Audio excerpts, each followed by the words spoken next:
Good morning, boys and girls on the internet. Today is Friday, July 13th, 2018, vlog number 183. Oh no, it's Friday the 13th. I don't care. It's not anything. Um, anyway, had a pretty good day. I went to go see Ant-Man and the Wasp. So here's kind of my thoughts about the movie. I'm not going to do a very in-depth review, I don't think. But, by the way, I like the little Earth 4K video I downloaded. It's pretty neat. Anyways, Ant-Man and the Wasp stars Evangeline Lilly, Paul Rudd, Michael Douglas, Michelle Pfeiffer, a couple other actors, but I thought it was a pretty decent movie. About the same level as the first one. Out of all the Marvel films, Ant-Man, it was kind of like, you know, not really, not really like a redheaded stepchild, but just like not really on the same level as the other Marvel movies. It's kind of meh. It's entertaining for sure, but it doesn't. Other than like the few references that they do to like the Avengers and the things happening in the other Marvel movies, there's not too much Marvel feel to these movies for some reason. Maybe it's because I'm not a big Ant-Man fan. I don't know too much about him, but it just feels like almost like generic superhero in a suit that makes him small and make him grow big. That's doesn't feel like a comic book hero. You know what I mean? But other than that, it is Ant-Man. This one and the last one, they're definitely the more lighthearted, a little more comedic. Marvel movies. Not quite as funny as like Guardians of the Galaxy. Especially the first one. The first Guardians of the Galaxy was hilarious as hell, but it also had that other moment that made it feel like a Marvel movie. But at least in this one, Ant-Man and the Wasp, other than the characters themselves, basically what kind of maybe what makes it feel kind of like a low key type Marvel movie is that the stakes. The stakes aren't all that high. In fact, they're kind of mediocre. Like the main villain in this movie, played by Hannah John, I don't know her name. She plays a character named Ghost, and you can see from the trailers that she can like phase through things, and that's kind of her thing. But she's not looking to like take over the world, or she's not looking to be like some super villain or anything. She's just doing. She has her motivations for her own reasons for herself. Just kind of like they're kind of basic reasons. It's not for nothing. It's just kind of to help herself because she has a problem, and her motivations is to fix that problem. And that's all it is. She's not a criminal. Although her backstory is that she was kind of like a secret agent, and she did like special ops type operations, spying, assassination, stuff like that. But she's not a villain. She's not. She's an antagonist in this movie, but she's not a bad person. You know what I mean? She just kind of she needs to get to her goal by any means necessary, which is like a lot of villains. But she, like I said, she's not a super villain. She's not doing it for evil's sake. She's not doing what she's doing to gain power or something. So I mean that was kind of a little refreshing. But again, it keeps the stakes low for this movie, which I guess again a little refreshing. And again though, like my one of the problems I have with just the character of Ant-Man himself, Like he seems kind of not exactly generic, but it's just like why him? Like what makes him so he's not a trained fighter. He was trained in the first movie, but he wasn't a fighter. He just was a really good. He was a good thief. That's all he was. So in this one, it just kind of continues on to that, and he just seems like he could be just an everyman. He doesn't have no special abilities. He's just a pretty good thief.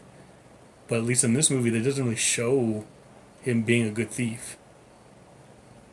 He's just there. He's just kind of continuing on from the last movie. Technically, it's continuing on from Captain America: Civil War, because it does reference that movie several times in the events in that movie. Now, his co-star, Evangeline Lilly, who plays the Wasp, she's pretty good because she feels more like a superhero to me. That she seems like almost like I want to say a Black Widow, where she's good at what she does. She doesn't mess up. She's not a, she just she has her Wasp suit, and she knows how to use it, so that's good. So she feels like more of the superhero in this movie than Paul Rudd's character does. In both of them, they work together well. That's kind of a good thing, is that when they do things together as Ant-Man and the Wasp, and they kind of like team up, that's pretty cool because it looks like they are in sync with each other. They're not like, not one person is doing something and like kind of messing it up for the other person. No, they're in sync, so that's pretty good. You know, the the one small problem that I do have with the Ant-Man movies, and I know people of logical brains have said this probably many times for the last Ant-Man movie, and they'll say it again for this one. I feel like a Neil deGrasse Tyson when I say this, but how do physics work in Ant-Man? I ask that because they explained in the first movie that when they do the little shrinking down, in size, all they're doing is closing the gaps between the atoms. So if you think about it, like your human body is made of atoms, but there's a lot of gaps in between there, in between and you're not exactly together. When you put your fingers together, your fingers aren't actually touching. It's just atoms are like super close to each other that they feel each other. Now, all that aside, even if you compress the atoms down, take away the space in between the atoms down to to make a thing, a person, anything smaller, the mass should be the same. Of your mass shouldn't change, but in the first movie, Michael Douglas's character, Hank Pym, he had a tank on a keychain, and they don't really, it was just a little keychain tank, but it was a real fucking tank. Later on in the movie, he pressed a little button on it and it grew to its normal size. So, is there like something else in it that didn't explain that? Not only does it shrink your mass, shrink your size, but it shrinks your mass as well. If it does that, then what's the point of being small? Because they show like, when you're small, you can still punch with your full force of when you're, however big you are. If you're like fighting a bad guy. So, which is it? Is it that you retain your mass, or do you just do you shrink down and your mass shrinks as well? And vice versa. When you grow, do you gain mass? Like when Paul Rudd, he's Ant-Man, but he grows as well. Does his mass increase? I don't know. I mean, one would assume it is, but especially from what it shows in this movie, I'm sure you saw in the trailers. There's a part where Hank Pym They're outside of a building, and he like hits a button, and the building shrinks down to like a suitcase size. In fact, there's a handle on it. It's weird. Who the hell built a building with a handle in it? I guess he did. He like wheels it away. A building would be, hundreds of thousands of tons of concrete and iron and all that. And so even if you shrink it down, I'm assuming you're taking the mass away because he moves it easily. And not only that, the structural integrity, I guess, is better because if you move around a building like the way they moved around in this movie, it would shake apart. The foundations would be shooken to pieces because they didn't really think about that. Like, they shrunk the building down, but usually a building, like this building was pretty big. It was like 20 stories tall, maybe, I think. A building like that has its foundations deep in the ground. But they don't, it just shrinks, and like the ground level, that's like the bottom floor of the building. If you do that to the building, you grow it back up, it doesn't have its foundations anymore, and it can easily be shooken to nothing. It'll just fall apart. Little things like that, physics-wise, I think about because I think logically. Of course, this is a superhero movie. You have to kind of leave your logic at the door, but I wish they would have had a little more grounded explanation for that.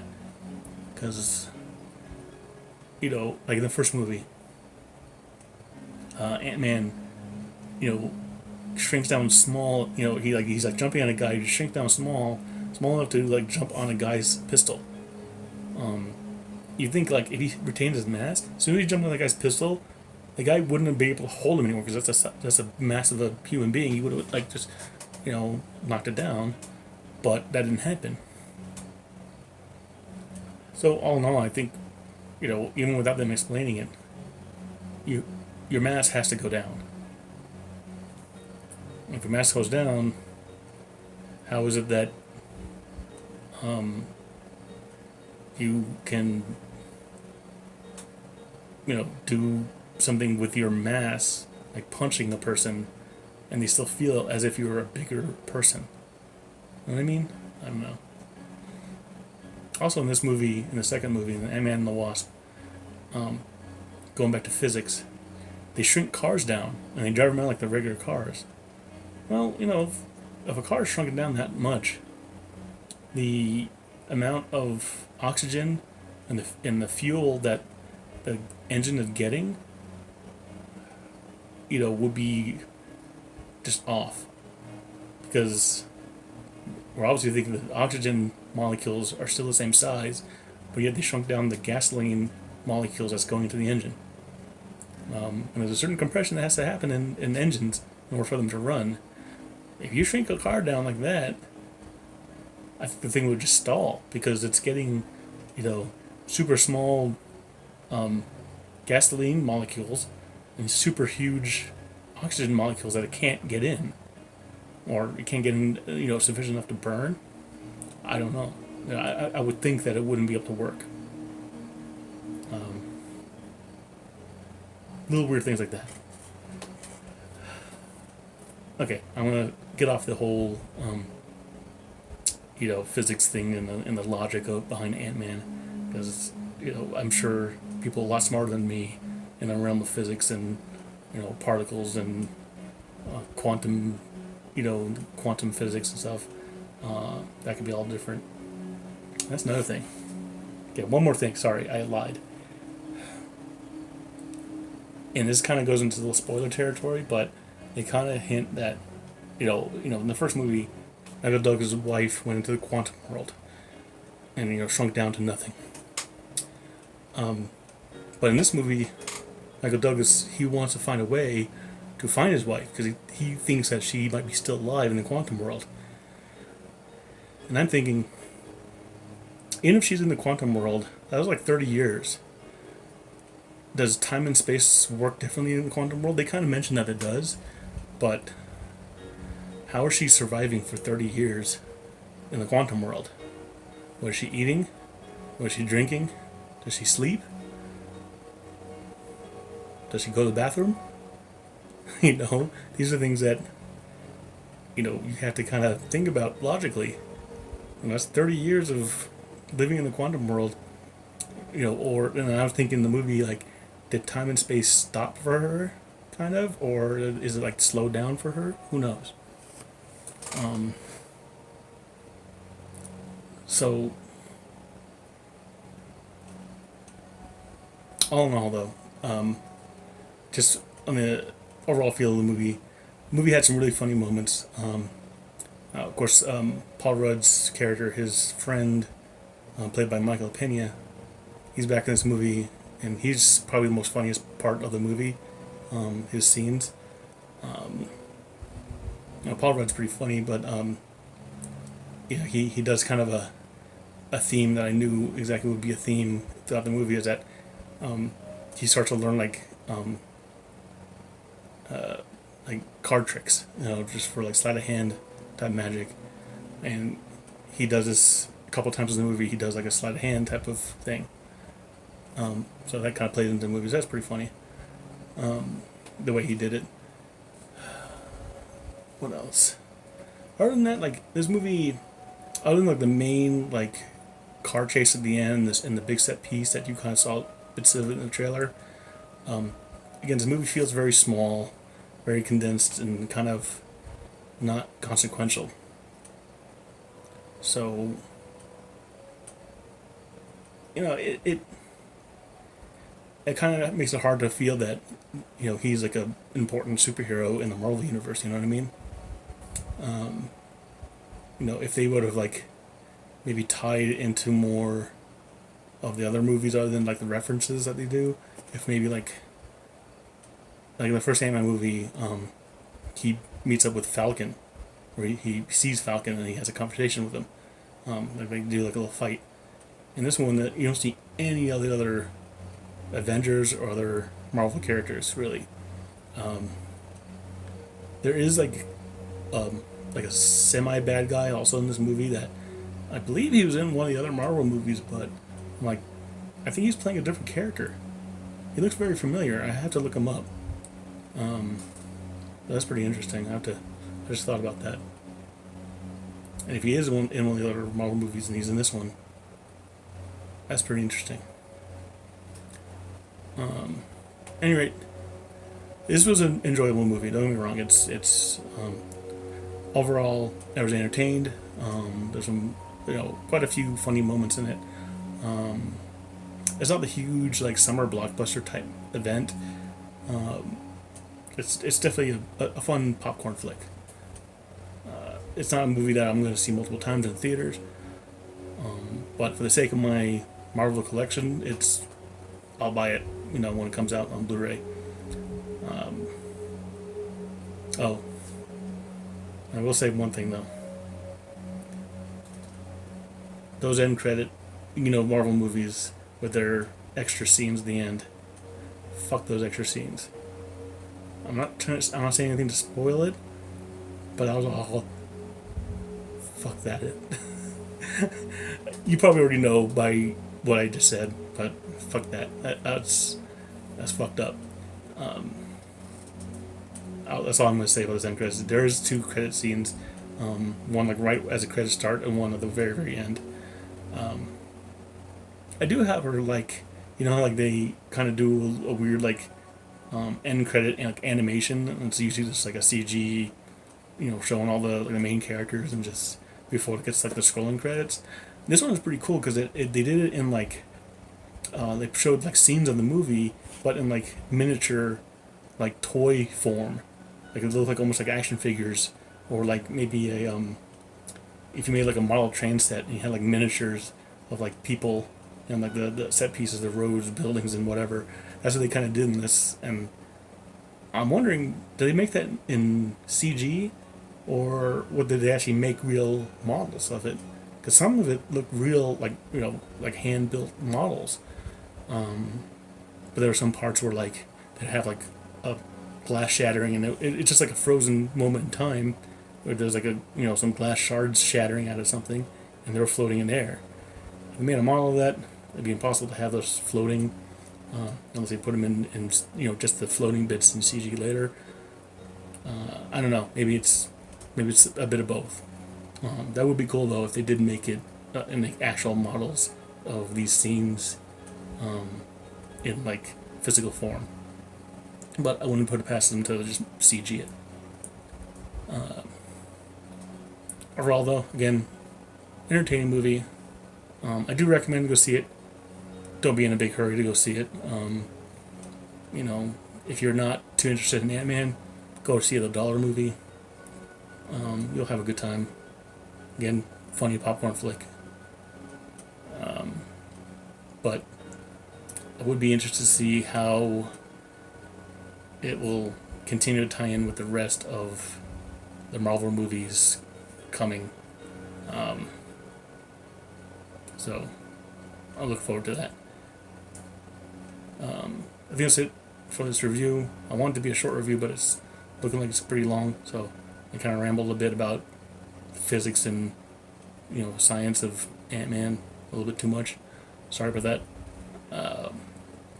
That's it for today. Let me know what you think about my review. Comment below, do the thing. And that's about it. I will talk to y'all later. Have a good day. I love you.